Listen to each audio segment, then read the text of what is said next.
Bueno, ¿va a renovar el muy mongol o no? ¡Ey, panas! ¿Qué pasa? Fonso, ¿dónde hostia estabas? Casi me da un puto jamacuco. A verlo, ¿renovaste o no? No, aquí está. Mirar. A ver. ADN blanquiazul. Hawái. Pero, neno, si eres del barrio de las Flores.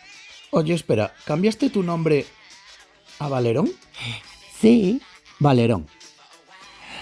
¿Por qué cojones te cambias el nombre en el carnet del Deportivo? Bueno, así los de Abanca no me joden 5 pavos. Y vas y te pones Valerón. Sí, estaba entre ese o Songo.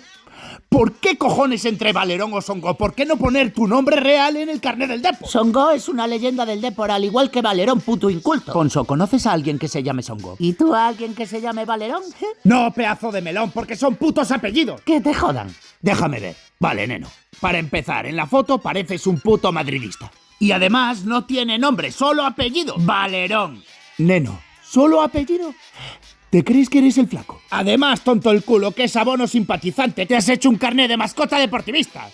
Tío, cada año entran en el estadio mazo de peña con sus carnés de mascota deportivista. Y por solo 25 pavos y los de los tornos no se dan ni cuenta. A ver, no perdamos la calma. Es algo raro. Funcionará, dará el pego, no habrá problema. ¿Tú qué crees? ¿Qué pensarán los de la puerta, Afonso? Sí. ¿Aquí viene otro qué? Julay con un carnet del Depor falso o aquí viene Valerón, socio amigo, mascota deportivista de 18 años, hawaiano? ¿Qué opinas? ¿Qué piensas? Sí, soy Valerón, chorbo.